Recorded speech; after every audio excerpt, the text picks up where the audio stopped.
मैं डॉक्टर सईद अख्तर को जानता था और ना ही इनसे कभी मिला था।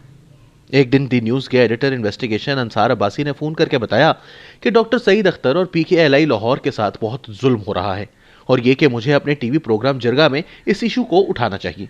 अब्बासी साहब ने ही मुझे तफसील बताई कि डॉक्टर सईद अख्तर एक नेक और मुहिब्बे वतन पाकिस्तानी हैं। किस तरह मियाँ बीवी अमेरिका में माहाना करोड़ों रुपए की आमदनी छोड़कर पाकिस्तान आए, किस तरह शहबाज शरीफ हुकूमत के साथ मिलकर पीकेएलआई तामीर किया और अब किसी खास वजह से जस्टिस रिटायर्ड साकिब निसार इनके पीछे पड़ गए हैं।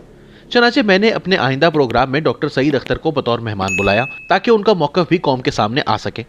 डॉक्टर सईद अख्तर से कोऑर्डिनेशन मेरे प्रोड्यूसर ने की थी। लाहौर से हमने इन्हें वीडियो लिंक पर लिया था। ना रिकॉर्डिंग से पहले मेरी इनसे कोई गुफ्तगू हुई और ना रिकॉर्डिंग के बाद। इस टीवी प्रोग्राम के चंद रोज बाद दोबारा डॉक्टर साहब की जस्टिस रिटायर्ड साकिब निसार की अदालत में पेशी थी, जिसमें इनका गुस्सा पहले से कई गुना ज्यादा था। उन्होंने इस रोज मामूल से बढ़कर इस शरीफ इंसान की बेतौकीरी की और मेरे प्रोग्राम की तरफ इशारा करते हुए कहा कि मुझे पता है तुम टीवी वालों को पैसे देकर इनसे अपने हक में प्रोग्राम करवाते हो। मैं खुद कोर्ट रिपोर्टर हूं, अदालत जाता हूं और अदालती मामलात को समझता हूं, लेकिन जब टीवी पर टिकर्स देखे तो मेरा खून खौल उठा। सोचा कि खुद अदालत जाकर साकिब निसार के सामने पेश होकर इनसे पूछता हूं कि हमारी तो खैर, लेकिन वो इस शरीफ आदमी पर ये लग़्व इल्ज़ाम क्यों लगा रहे हैं।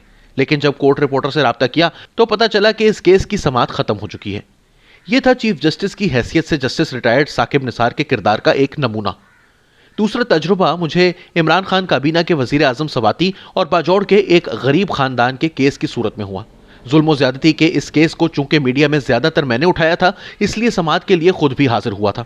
समाअत के दौरान साकिब निसार साहब ने मुझे भी सुना, लेकिन बाद में ना इस मजलूम खानदान को इंसाफ मिला, ना आजम सवाती के मामले को मंतकी अंजाम तक पहुंचाया और ना मुतासिरा पुलिस वालों के मामले में इंसाफ से काम लिया। सब चीफ जस्टिस एक जैसे हैं और ना सब जज। यहाँ अच्छे लोग भी हैं और बुरे भी। जबर और घुटन के इस दौर में जो जजेस ज़मीर और इंसाफ के मुताबिक फैसले कर रहे हैं वो जहाद अजीम से कम नहीं। सवाल यह है कि ये तनाज़ात जस्टिस जमाली से क्यों मंसूब नहीं हुए। जस्टिस फाइज ईसा, जस्टिस मंसूर और जस्टिस याहिया आफरीदी भी इसी अदालत के जज हैं। मैंने कभी किसी निजी महफिल में किसी बंदे से इनके बारे में मनफी बात नहीं सुनी। जस्टिस अतहर मिनल्लाह बहुत मिलने जुलने वाले और एक मारूफ खानदान से ताल्लुक़ रखने वाले फ़र्द हैं।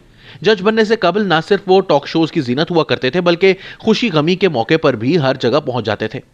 लेकिन जब से ये जज बने हैं, समाजी रवाबित भी ख़त्म कर दिए हैं।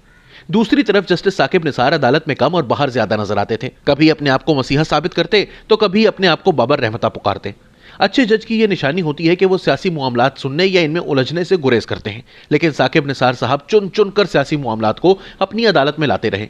वो बैरून मुल्क गए और एक सियासी पार्टी के वहां के रहनुमाओं के साथ स्टेज पर बैठे। मुल्क के अंदर सिर्फ डैम बनाने की तकरीबात नहीं, बल्कि इमरान खान के साथ हुकूमती तकरीबात में भी शरीक होते रहे। जब पैनामा का फैसला आया तो तब भी इस पर मेरा यही तबसरा था कि नून लीग की क़यादत खुद को मासूम साबित नहीं कर सकी, लेकिन इंसाफ होता हुआ भी नजर नहीं आया।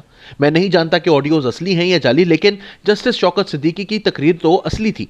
इनका ज़मीर राना शमीम की तरह रिटायरमेंट के बाद नहीं बल्कि दौरान मुलाजमत जाग उठा था। सवाल यह है कि इनके इल्ज़ामात पर क्या तहकीकात हुई। उल्टा जस्टिस सिद्दीकी को फारिग कर दिया गया। क्या यह इंसाफ है?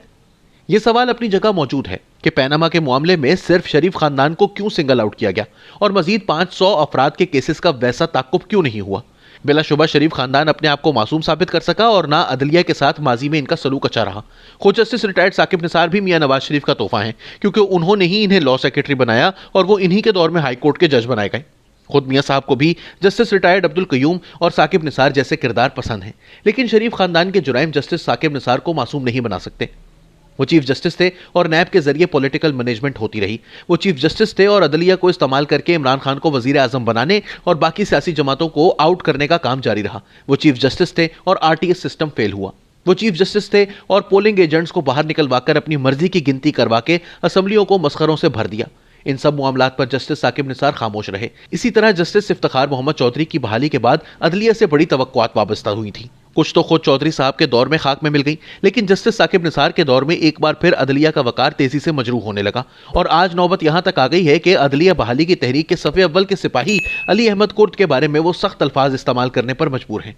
अली अहमद कुर्द अदलिया के बारे में वो सख्त अल्फाज इस्तेमाल करने पर मजबूर हैं जिनके कहने या लिखने का हम तसव्वुर भी नहीं कर सकते। ताहम अली अहमद कुर्द की खिदमत में अर्ज है कि जज भी कभी वकील था और रिटायरमेंट के बाद फिर वकील बन जाता है, इसलिए जो कुछ हो रहा है इसमें वकला भी बराबर के जिम्मेदार हैं।